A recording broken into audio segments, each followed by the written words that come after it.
नमस्कार विद्यार्थी मित्रांनो, ड्रीम पोस्टमध्ये तुम्हा सगळ्यांचे सहर्ष स्वागत. आज आपण महाराष्ट्राचा आर्थिक संकल्प 2025-26 याचा अभ्यास करणार आहोत. तर आपण हे ऑलरेडी डॉक्युमेंट आपल्या टेलिग्राम चॅनलवर शेअर केलेलं आहेच आहे. तुम्ही ऑलरेडी हे डॉक्युमेंट वाचलेलं असेल किंवा वरवर पाहिलेलं असेल. तर आपण आज थोडेसे डिटेल घेऊया. आता हे एक्झाम ओरिएंटेड डॉक्युमेंट आहे, ठीक आहे. तर बघा, सुरुवात करूया आपण आपल्या बजेटला. भाग नंबर 1. तर संक्षिप्त स्वरूपात आपण काय सांगू शकतो. आता बघा, संपूर्ण आकडेवारी एक्झामच्या अँगलने महत्त्वाचे नसते आणि सरकारनेच तुम्हाला संक्षिप्त स्वरूपात दिले, म्हणजे तुम्हाला हे करणं बऱ्यापैकी मस्त आहे, मी असं म्हणेन. बाकी तसे डॉक्युमेंट्स भरपूर आहेत. तर आपण संक्षिप्त स्वरूपात अर्थसंकल्प पाहूया. आता बघा, आपल्याकडं ओव्हरऑल सारखा खर्च किती करणार आहे, राईट? तर जवळपास 7 लाख कोटींचा एकूण खर्च आहे.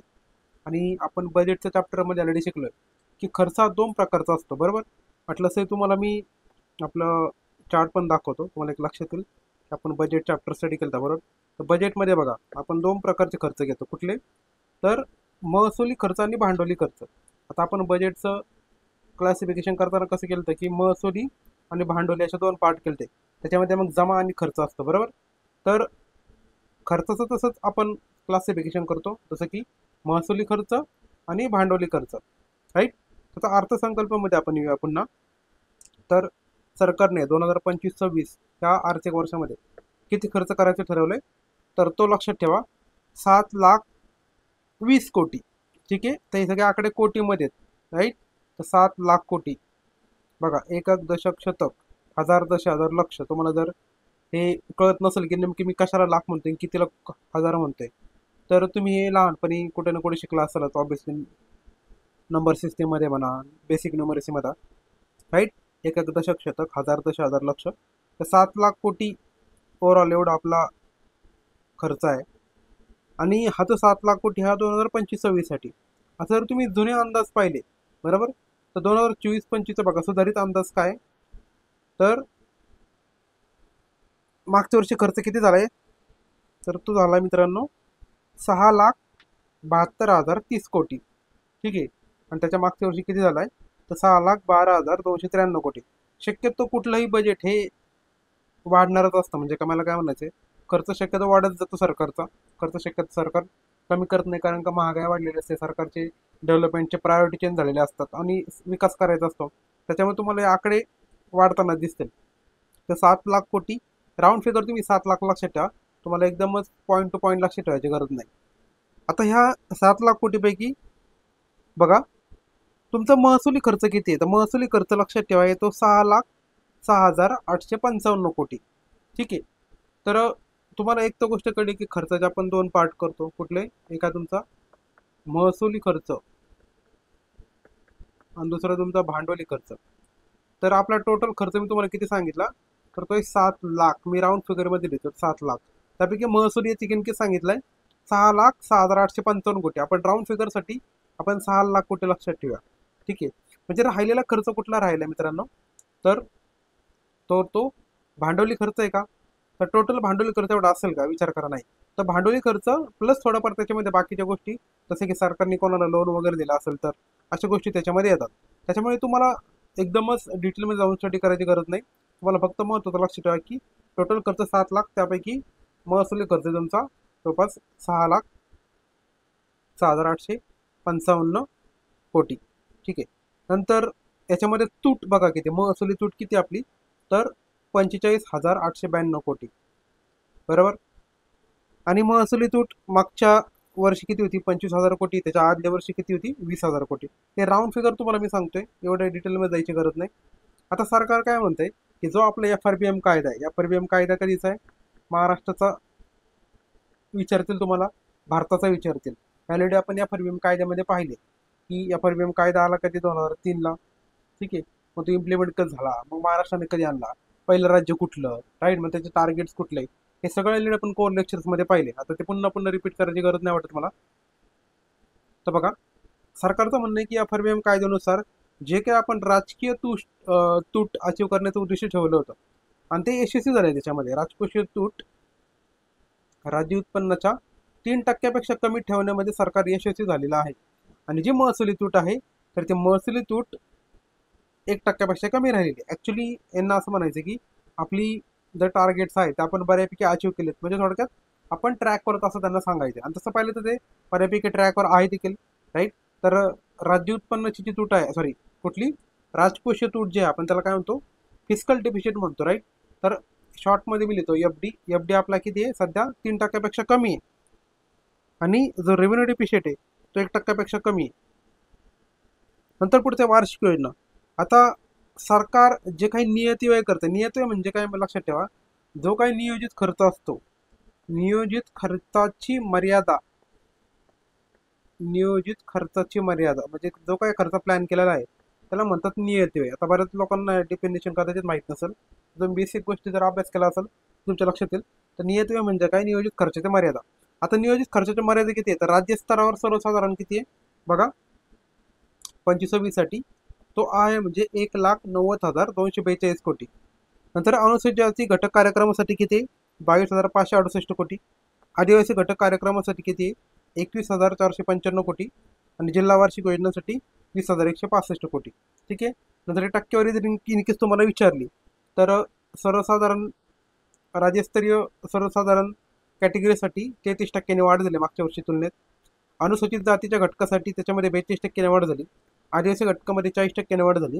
आणि जिल्हा वार्षिक योजनेसाठी 11% वाढ झालेली आहे त्याच्यामध्ये. ठीक आहे. हे थोडंसं आकडेवारी तुम्हाला इनकेस जर विचारलं तर लक्षात असू द्या, त्या अँगलने आपण कव्हर केले. ठीक आहे. आता याच्यामध्ये ॲज आपण काही लॉजिक वगैरे लावू नाही शकत. ठीक आहे. याच्यामध्ये जर तुम्हाला फॅक्ट्स पार्ट असेल तर तेवढं बेटर राहील, म्हणजे तुम्ही लॉजिकच्या पाठीमागे पडू नका.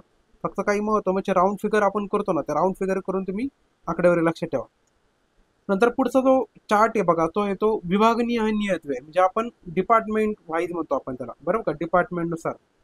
तर बघा, आपण सेंटर लेवलला मंत्रालय म्हणतो ना, त्यालाच आपण स्टेट लेवलला त्याला डिपार्टमेंट म्हणतात. म्हणजे वर मिनिस्ट्री म्हणतो आपण त्यालाच, खाली आपण राज्य स्तरावर त्याला डिपार्टमेंट म्हणतात. डिपार्टमेंट म्हणजे काय, विभाग.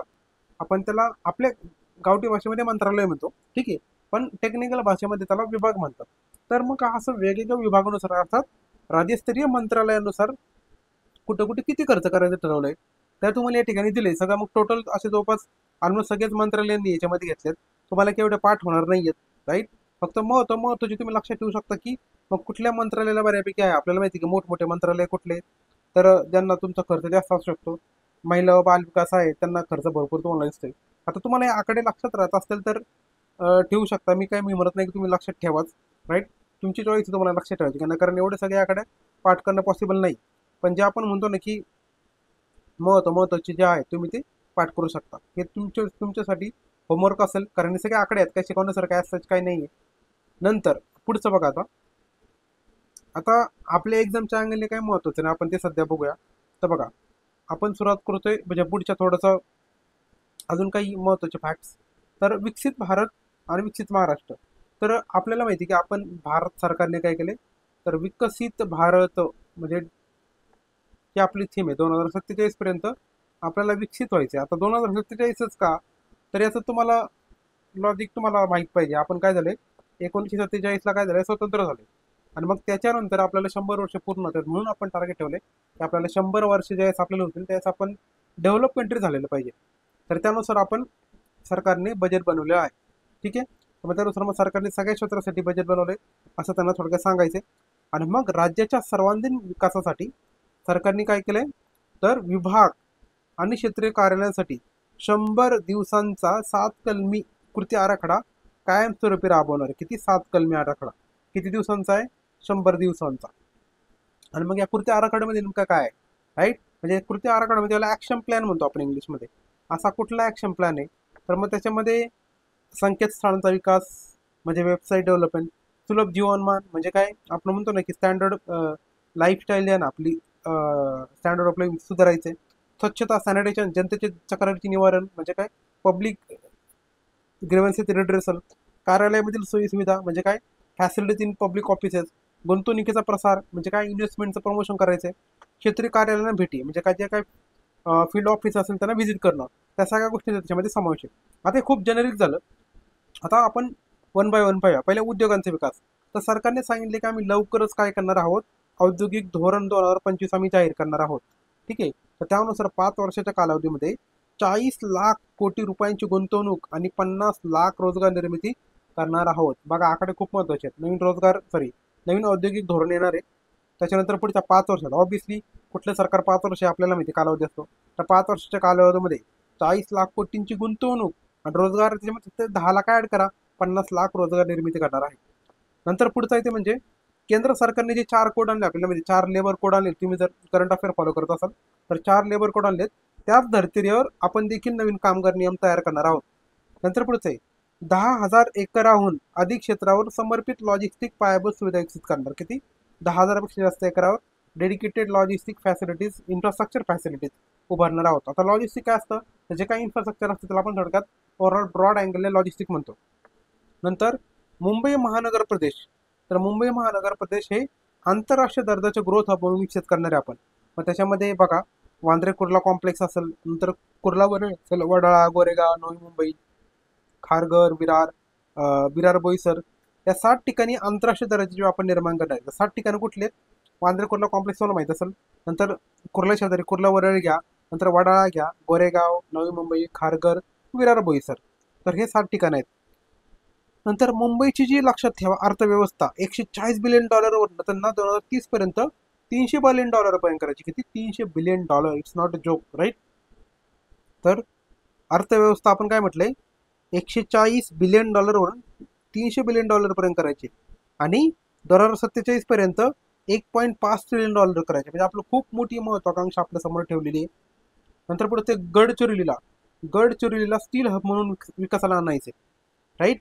तर जे काय आपल्याला म्हणतो ना लागणार कच्चा माल, खनिजे ते बऱ्यापैकी तिकडे अवेलेबल आहे, त्याच्यामुळे त्याला आपण स्टील हब तयार करू शकतो. नंतर पुढचं आहे सामूहिक प्रोत्साहन योजना अंतर्गत 6,000 कोटींचा अनुदान आहे. सामूहिक प्रोत्साहन योजना महत्वाची योजना आहे. नंतर ऊर्जा क्षेत्रामधील प्लॅनिंग करून सरकारने काय ठरवलंय की आपण हरित ऊर्जा खरेदी करायची. हरित ऊर्जा म्हणजे काय? Renewable energy, right? तर रिन्युएबल एनर्जी मग काय होईल, आपलं सस्टेनेबल डेव्हलपमेंटचे जे टार्गेट्स आहेत ते देखील अचीव होतील. आणि दुसरी गोष्ट म्हणजे ती वीज स्वस्त असल्यामुळे सरकारची पैशांची बचत होईल. नंतर पुढे राज्यामध्ये टेक्निकल टेक्सटाईल मिशनची स्थापना करणार आहे. टेक्निकल टेक्सटाईल म्हणजे काय? तर जे काही टेक्निकल गोष्टींसाठी लागणार टेक्सटाईल असतात त्याला टेक्निकल टेक्सटाईल म्हणतात, राईट? बरोबर? तर आपण जे नॉर्मल कपडे घालतो ते आपले रेग्युलर कामाचे कपडे झाले. म्हणजे अशा इंडस्ट्रीमध्ये म्हणा वेगवेगळ्या टेक्निकल गोष्टींसाठी लागणारे जे टेक्सटाईल असतात, जसे समजा तुम्ही फायर सूट म्हणा, राईट, कागदी ताराचे कपडे म्हणा, अशा वेगवेगळ्या प्रकारचे म्हणा, किंवा मग स्पोर्ट्समध्ये टेक्सटाईल म्हणा, असे वेगवेगळे टेक्सटाईल आपण टेक्निकल टेक्सटाईल म्हणतो. पुढचं नागपूर येथील अर्बन हाट केंद्राची स्थापना. नागपूरला अर्बन हाट केंद्राची स्थापनाचा उल्लेख आहे. नंतर नवी मुंबई या ठिकाणी नाविन्यता नगर इनोव्हेशन सिटी, तर 250 एकरावर सरकार काय उभारणार आहे? नाविन्यता नगर इनोव्हेशन सिटी अर्थात इनोव्हेशन सेंटर त्या ठिकाणी उभारणार आहे. तर हे होतं मित्रांनो काय, तर उद्योग विकास संदर्भात सगळ्या प्रोव्हिजन्स अर्थात केलेल्या तरतुदी. नंतर पुढचं आपण पाहूया तर म्हणजे पायाभूत सुविधा विकास. बघा पायाभूत सुविधा म्हणजे इन्फ्रास्ट्रक्चर फॅसिलिटीज. तर सरकार काय करणार आहे, पारगल जिल्ह्यामध्ये वाढवण बंदराच्या विकासामध्ये राज्य सरकारचा 26% सहभाग आहे. आपल्याला माहिती केंद्र सरकार काय करते, वाढवण बंदर डेव्हलप करत आहे, राईट? तर त्याच्यामध्ये सरकारचा वाटा किती? 26%. नंतर वाढवण बंदराजवळ मुंबईचं 3रं विमानतळ होत आहे, राईट? तर मुंबईसाठी 3रं विमानतळ. नंतर वाढवण बंदराजवळच मुंबई अहमदाबाद बुलेट ट्रेनचं स्थानक आणि हे बंदर समृद्धी महामार्गाला पण जोडणार आहे. म्हणजे वाढवण बंदराचं महत्व बघा किती वाढले. काय काय सांगितलं मी, एक तर 3रं विमानतळ जवळच आहे, नंतर बुलेट ट्रेन जवळच आहे आणि समृद्धी महामार्ग पण जवळ आहे. बरोबर? म्हणजे हवाई वाहतूक, नंतर रस्ते वाहतूक आणि रस्त्यामध्ये पण रेल्वे वाहतूक, ह्या तिन्ही गोष्टी वाढवण बंदराला जोडणार आहोत. नंतर पुढे काशीत, तर काशीत जिल्हा कुठं रायगड या ठिकाणी तरंगत्या जेट्टीचं काम सुरू होणार, तरंगती जेट्टी, ठीक आहे. नंतर पुढचं आहे गेटवे ऑफ इंडिया मुंबई. इथून सरकार काय करणार आहे, अत्याधुनिक बोटी आणणार कशासाठी? प्रवास करण्यासाठी. गेटवे ऑफ इंडिया पासून मांडवा एलिफंटा, बरोबर? तर तुमचे वेगळे बरेच जण एलिफंटाला जात असतील गेटवे ऑफ इंडिया पासून, राईट? तर त्या ठिकाणी अत्याधुनिक बोटींसाठी सरकार प्रोत्साहन देणार आहे.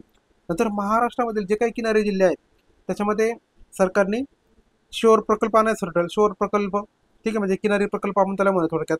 नंतर महाराष्ट्रामध्ये शाश्वत पर्यावरण किनारा संरक्षण आणि व्यवस्थापन, याच्यामध्ये मग सरकार काय करणार आहे, तर सस्टेनेबल डेव्हलपमेंट अचीव करण्यासाठी मग पर्यावरणपूरक असं आपल्याला किनाऱ्याचं संरक्षण करायचं आणि व्यवस्थापन करायचं.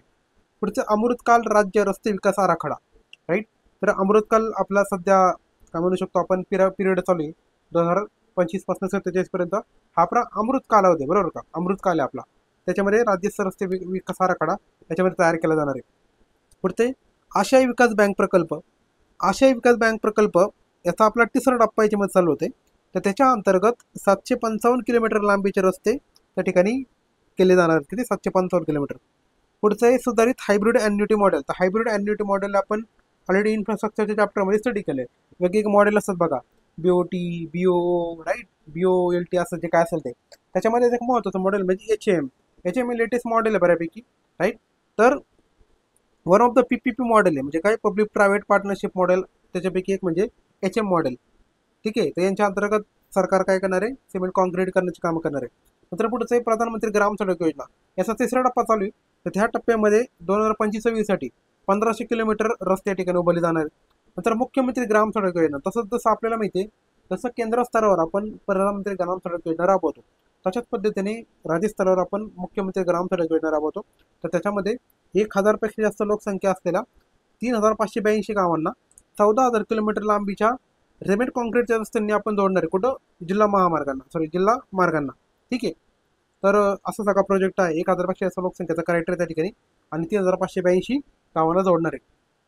पुढचे समृद्धी महामार्ग, त्याचं पूर्ण नाव आहे ते म्हणजे हिंदू हृदय सम्राट बाळासाहेब ठाकरे समृद्धी महामार्ग. तर त्याच्या अंतर्गत आपण काय करणार आहोत, आजूबाजूला ॲग्रो लॉजिस्टिक हब विकसित करणार आहे. जेणेकरून काय होईल, मराठवाडा आणि विदर्भ यामधील शेतकऱ्यांना समृद्धी महामार्गाचा लाभ होईल. कारण का,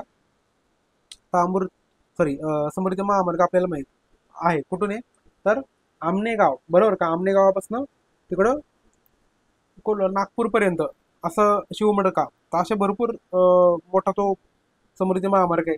आणि त्याच्यावर प्रश्न देखील विचारलाय, ऑलरेडी आपण बुकमध्ये कव्हर केलेला समृद्धी महामार्ग. तर त्याची लांबी रुंदी तुम्हाला या गोष्टी आपण बेसिकमध्ये कव्हर केल्यात. नंतर पुढचं ते म्हणजे शक्तिपीठचा देखील सरकारने उल्लेख केलाय.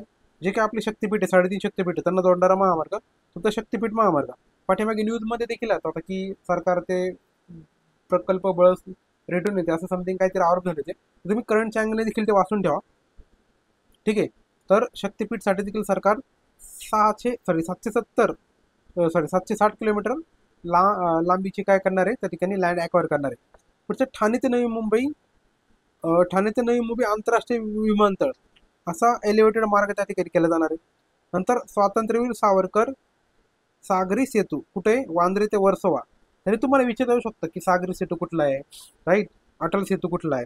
तर लक्षात ठेवा, स्वातंत्र्यवीर सावरकर सेतू कुठला आहे? वांद्रे ते वर्सोवा 14 किलोमीटर लांबीचं आहे, बरोबर. तर ते काम 2028 पर्यंत केलं जाणार आहे पूर्ण. ठीक आहे.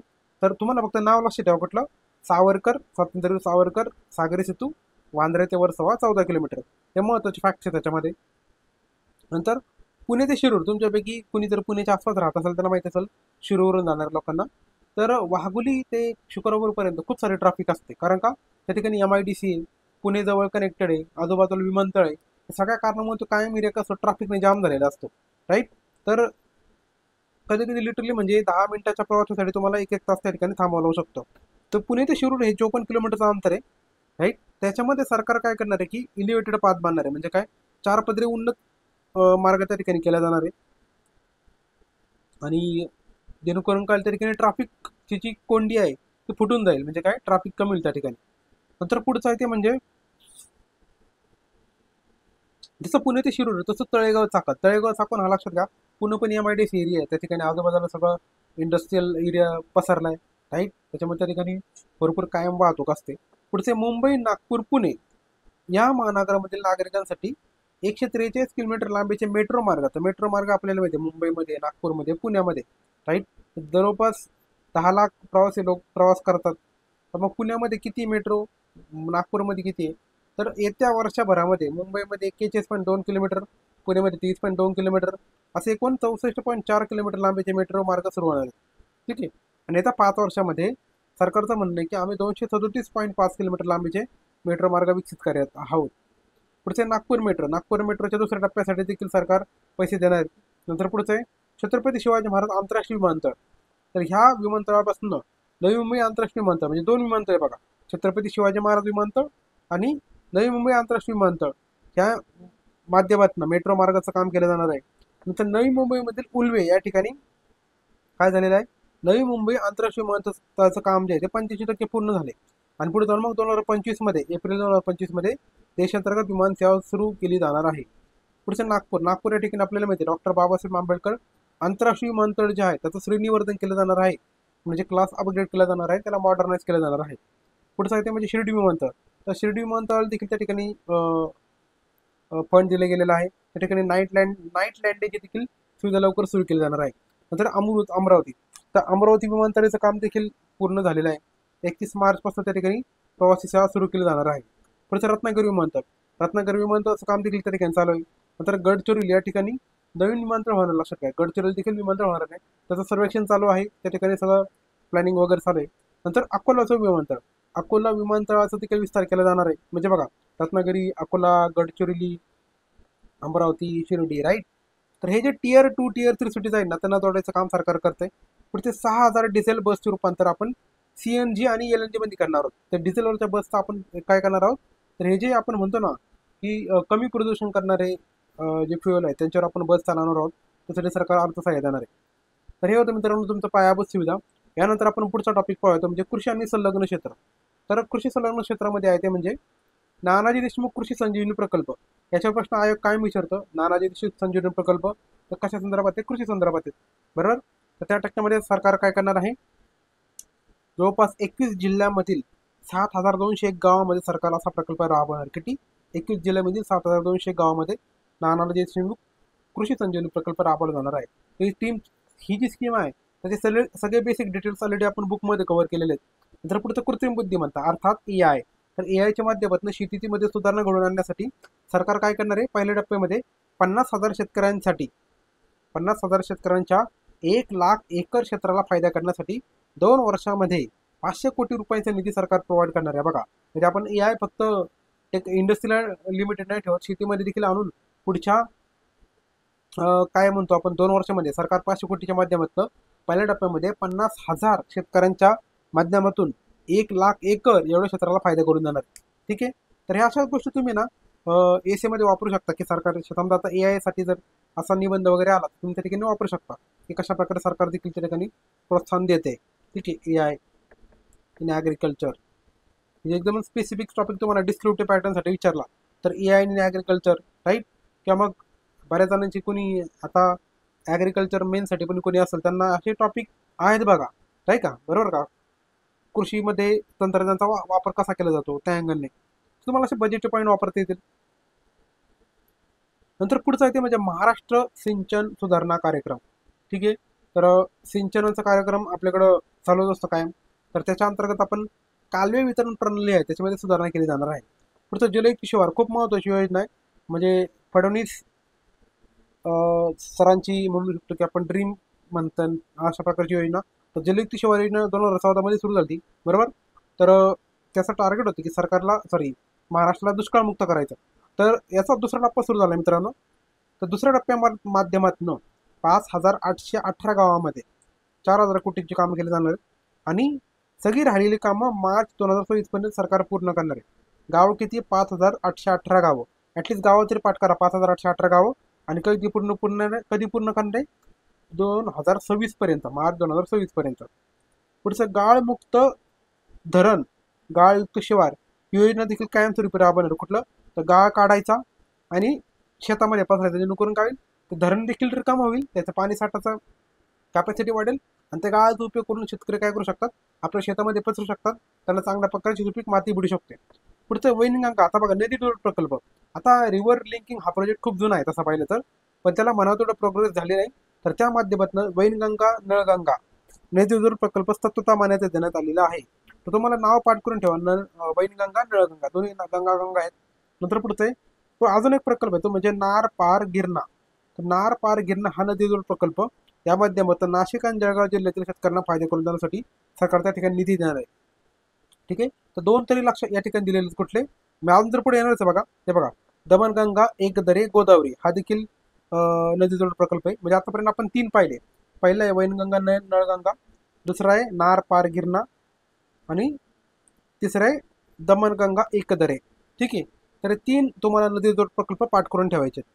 नंतर पुढे तापी महापुनर्भरण. तर याच्या माध्यमातून काय केलं जाणार आहे, तर तापीचं महापुनर्भरण करायचं आहे. तर याचा फायदा कोणाला होणार आहे, उत्तर महाराष्ट्र आणि पश्चिम विदर्भातील खारपान पट्ट्यातील शेतकऱ्यांना याचा लाभ होणार आहे. कुठला, तापी महापुनर्भरण प्रकल्पाचा.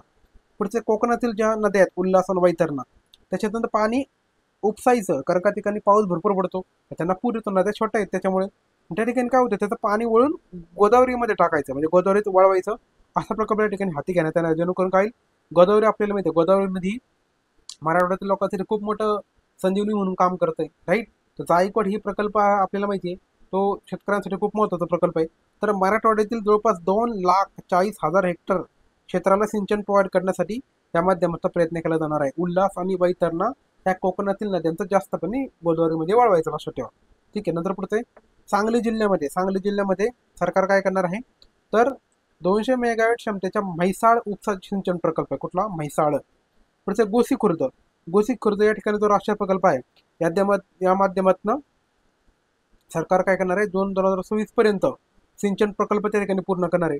पुढचं आहे 38 उंचदन जलविद्युत प्रकल्पासाठी सामंजस्य करार केला जाणार आहे. हे काय जास्त महत्त्वाचं नाही. पुढचं, मुख्यमंत्री बळीराजा मोफत वीज योजना, लक्षात हे महत्त्वाचं आहे. मुख्यमंत्री बळीराजा मोफत वीज योजनेअंतर्गत 7.5 हॉर्स पॉवरचे जे पंप असतात, तर 45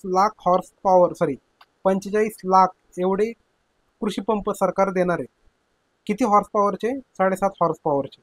कुठली योजनेअंतर्गत, तर मुख्यमंत्री बळीराजा मोफत वीज योजना. ही योजना पाठ करून ठेवा, कारण अशा योजनांवर सरकारचा सध्या खूप फोकस आहे. एक्झाममध्ये तुम्ही जर प्रश्न पाहिले, मुख्य परीक्षा, पूर्व परीक्षा, याच्यामध्ये सरकार कायम प्रश्न विचारते अशा प्रकारच्या योजनांवर.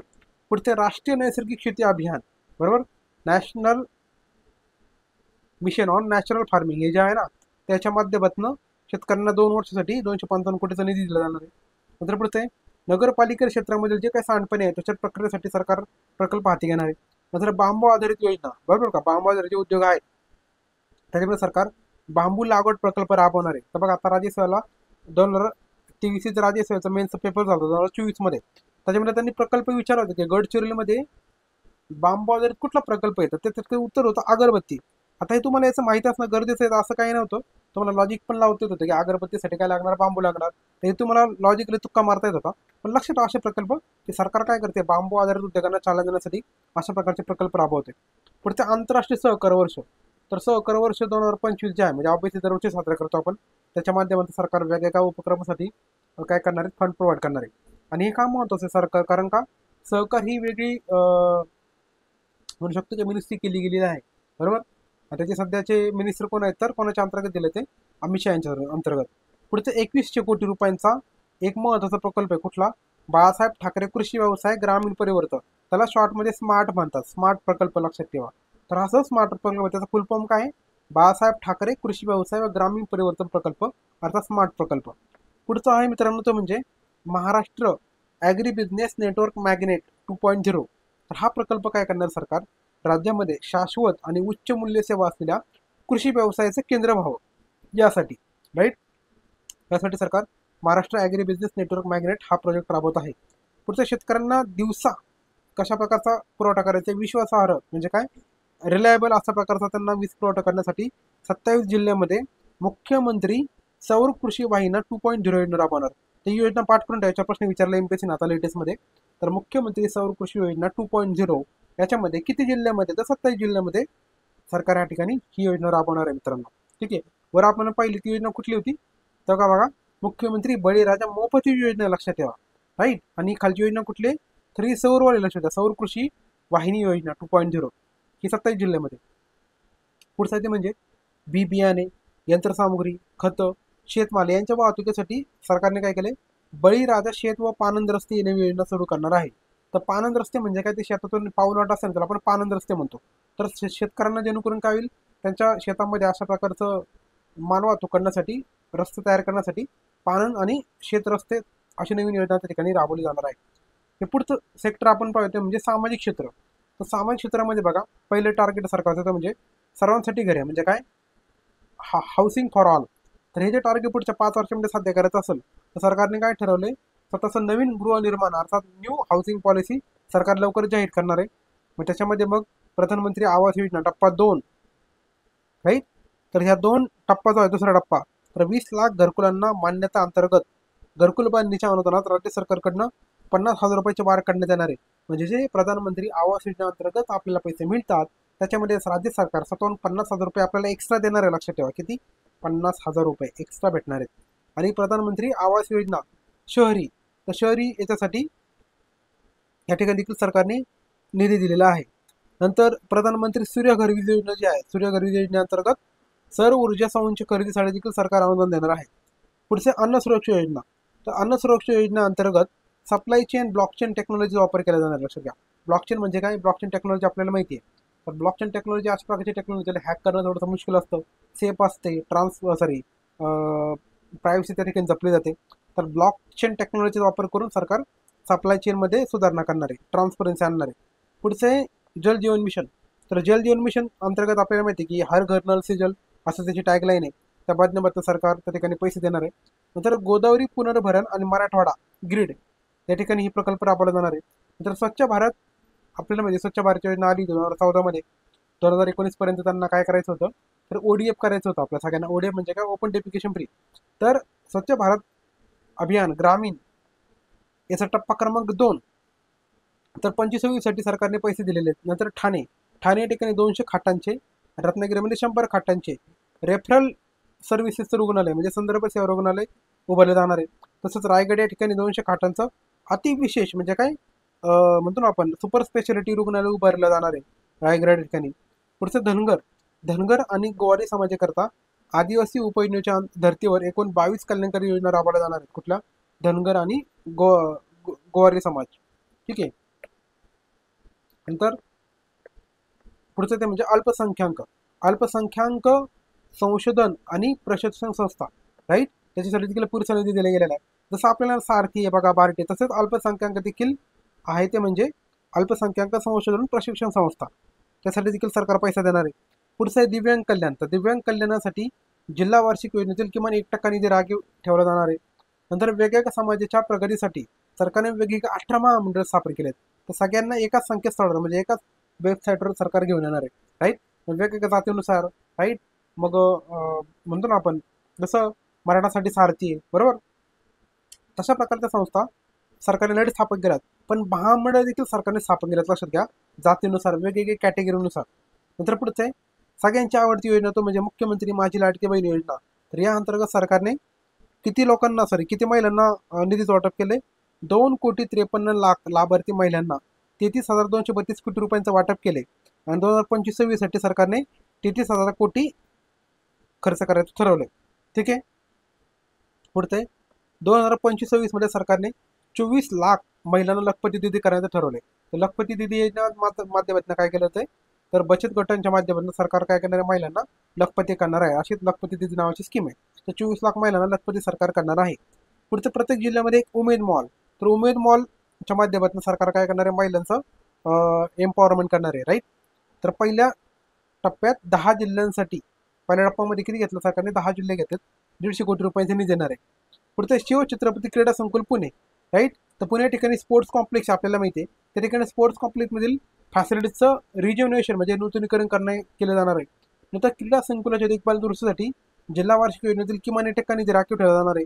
पोलीस आयुक्त बृहन्मुंबई, राईट, पोलीस आयुक्त बृहन्मुंबई यांच्या कार्यालयामध्ये AI च्या माध्यमातून नवीन हायटेक कमांड कंट्रोल सेंटर उभारलं जाणार आहे. नंतर सायबर सुरक्षेसाठी सरकार महाराष्ट्र सायबर गुन्हे सुरक्षा महामंडळ, राईट, अशा प्रकारचं कॉर्पोरेशन सरकार स्थापन करणार आहे. नंतर राज्यामध्ये नवीन 18 न्यायालयांची स्थापना केली जाणार आहे. किती? 18 न्यायालय. तर हे होतं मित्रांनो तुमचं सामाजिक क्षेत्र. यानंतर आपण पुढचं क्षेत्र पाहतो म्हणजे पर्यटन आणि स्मारक. तर पर्यटन धोरण जे आहे 2024 साली सरकारने जाहीर केले, तर त्या माध्यमातून पुढच्या 10 वर्षामध्ये पर्यटन क्षेत्रामध्ये 1 लाख कोटी रुपयांची गुंतवणूक सरकार आणण्याचा प्रयत्न करणार आहे. किती? पुढच्या 10 वर्षामध्ये 1 लाख कोटी रुपयांची गुंतवणूक पर्यटन धोरण 2024च्या माध्यमातून. पुढचे आग्रा या ठिकाणी छत्रपती शिवाजी महाराजांचे भव्य स्मारक उभारलं जाणार आहे. आग्रा या ठिकाणी का? तर आपल्याला माहिती आग्र्याहून शिवाजी महाराजांनी स्वतःची सुटका करून घेतली मुघलांची तावडीतनं, राईट. तर ते त्यांच्या शौर्याचं प्रतीक म्हणून आग्रा या ठिकाणी छत्रपती शिवाजी महाराजांच्या स्मारक उभारलं जाणार आहे. नंतर आंबेगाव या ठिकाणी, आंबेगाव कुठे? पुणे जिल्ह्यामध्ये. या ठिकाणी शिवसृष्टी प्रकल्पासाठी सरकार 50 कोटी रुपयांचा निधी देणार आहे. नंतर कोकणातील संगमेश्वर या ठिकाणी तुम्ही जर छावा पाहिला असेल तर संगमेश्वर या ठिकाणी आपल्याला माहिती काय केलं होतं, औरंगजेबाने त्यांना काय केलं होतं, त्यांनी पकडलं. औरंगजेब म्हणजे स्वतः नव्हता गेला, तर त्या ठिकाणी आपल्याला माहिती की पकडले गेलं संगमेश्वरून त्यांना, मग आपल्याला माहिती पुढे सगळं तुम्ही सगळं मूवीमध्ये पाहिले, तुम्हाला सगळ्या गोष्टी माहिती आहेत, आपण या ठिकाणी हिस्ट्री शिकवत बसणार नाही. तर संगमेश्वर हे खूप महत्त्वाचं ठिकाण आहे. त्यामुळे छत्रपती महाराजांचं भव्य स्मारक त्या ठिकाणी उभारलं जाणार आहे कोकणातील संगमेश्वर या ठिकाणी. पुढचे मराठ्यांच्या शौर्याचे प्रतीक म्हणून हरियाणातील पानिपत, पानिपत आपल्याला माहिती आहे मराठ्यांचं काय झालं, युद्ध झालं बरोबर का, पानिपत तिसरं युद्ध. तर त्या ठिकाणी मराठ्याचं स्मारक त्या ठिकाणी उभारलं जाणार आहे. पण चैत्यभूमी दादर, तर चैत्यभूमी दादर या ठिकाणी भारतरत्न डॉक्टर बाबासाहेब आंबेडकर यांचा आंतरराष्ट्रीय दर्जाचे स्मारक उभारलं जाणार आहे. नंतर भारतरत्न अटल बिहारी वाजपेयी यांची जन्मशताब्दी आहे, त्यांच्या निमित्त मुंबई या ठिकाणी भव्य स्मारक उभारलं जाणार आहे. नंतर स्वर्गीय बाळासाहेब ठाकरे राष्ट्रीय स्मारकाच्या दुसऱ्या टप्प्यातील कामासाठी 220 कोटी रुपयांचा निधी देण्यात येणार आहे. नंतर पुढची स्कीम आहे ते म्हणजे आद्य शिक्षिका ज्ञानज्योती सावित्रीबाई फुले यांचं जे जन्मगाव आहे, मूळ गाव कुठलं, नायगाव तालुका खंडाळा जिल्हा सातारा या ठिकाणी स्मारक, त्यांचं स्मारक आणि महिला प्रशिक्षण केंद्र उभारलं जाणार आहे. नंतर साहित्यरत्न लोकशाहीर अण्णाभाऊ साठे यांचं जे जन्मस्थळ आहे कुठलं, वाटेगाव तालुका वाळवा जिल्हा सांगली, सांगली जिल्ह्यातील वाटेगाव या ठिकाणी त्याचं स्मारक उभारलं जाणार आहे. नंतर 2027 मध्ये आपल्याला माहिती आहे सिंहस्थ कुंभमेळा होणार आहे. कुठला सिंहस्थ कुंभमेळा, नाशिक या ठिकाणी 2027 मध्ये होणार आहे. त्या निमित्ताने नमामि गोदावरी नावाचे अभियान सरकारने तयार केले, त्या माध्यमातून विशेष प्राधिकरणाची स्थापना केली गेलेली आहे. आताच आपल्याला माहिती लेटेस्ट कुठं झालता, नॉर्थमध्ये प्रयागराजला झालता. तर त्या ठिकाणी भरपूर उलाढाल झाली, आर्थिक उलाढाल झाली, भरपूर सारे भाविक येऊन गेले. तर लक्षात ठेवा, हे कुंभमेळा वगैरे ऑब्विसली फक्त धार्मिक कार्यक्रम नसतो, या ठिकाणी भरपूर मोठ्या प्रमाणात आर्थिक उलाढाल होत असते, स्थानिकांना रोजगार भेटतो, सरकारला देखील भरपूर सारा टॅक्स वगैरे भेटतो. म्हणजे एक प्रकारे हे जे अशा प्रकारचे उत्सव असतात त्या ठिकाणी सरकार सगळ्यांनाच फायदा असतो, राईट. त्याच्यानंतर पुढचं ते म्हणजे नाशिक या ठिकाणी रामकाल पथ विकास प्रकल्पांतर्गत रामकुंड, काळाराम मंदिर, गोदा तट ह्या परिसराचा आपण टुरिझमच्या दृष्टीने विकास करण्यासाठी 146 कोटी रुपयांचा खर्च करणार आहे. नंतर दुर्गम ते सुगम कार्यक्रम जो आहे त्याच्या माध्यमातून जे काही 45 ठिकाण आहे त्यांना रोपवेद्वारे जोडलं जाणार आहे. रोपवे लक्षात ठेवा, तर रोपवेच्या माध्यमातून जे दुर्गम ठिकाण आहे त्यांना एकदम सुगम करायचं आपल्याला, म्हणजे त्या ठिकाणी लोक जाऊ शकतील. नंतर महानुभाव पंथ, तर महानुभाव पंथांच्या जी श्रद्धास्थान आहेत त्याच्या विकासासाठी सरकार प्रयत्न करणार आहे. रामटेक या ठिकाणी सरकार काय करणार आहे, रामटेक नागपूर जिल्ह्यामध्ये, तर श्रीराम मंदिराच्या नूतनीकरणासाठी सरकार त्या ठिकाणी महोत्सवाचं आयोजन करणार आहे. नंतर ठाणे जिल्ह्यामधील मुरबाड तालुक्यातील माळशेज घाटात लक्षात घ्या काचेचा स्कायवॉक प्रकल्प सरकार उभारणार आहे, जेणेकरून काय होईल त्या ठिकाणी पर्यटकांची आवक होईल, स्थानिकांना रोजगार भेटेल, अर्थव्यवस्था त्या ठिकाणी ऍक्टिव्ह राहील. नंतर दरवर्षी 3 ऑक्टोबर या ठिकाणी बघा आपल्याकडे आता अभिजात मराठी भाषा सन्मान दिवस साजरे केला जाणार आहे. कारण का 3 ऑक्टोबरला काय केलेलं आहे, तर मराठी भाषेला अभिजात भाषेचा दर्जा गेलेला आहे ना, बरोबर.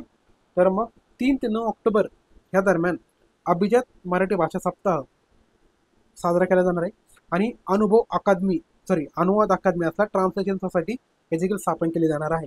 तर अभिजात मराठी भाषावर यावर्षी राज्यसेवेला निबंध अपेक्षा येते, राईट. त्याच्यामुळे तुम्ही लक्षात ठेवा, असे प्रयोजन तुम्ही एसएमध्ये लिहू शकता की 3 ऑक्टोबरला आपण मराठी भाषा सन्मान दिन करणार आहे, नंतर सप्ताह साजरा करणार आहे आणि अनुवाद अकादमी देखील साजरी करणार आहे.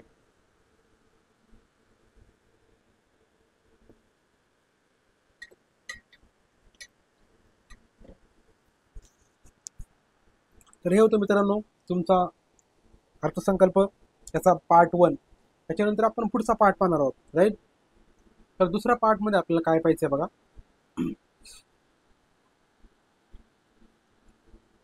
पहिले ते म्हणजे सार्वजनिक क्षेत्रातील उपक्रम कंपन्यांसाठी राज्यकर विभागाची अभय योजना.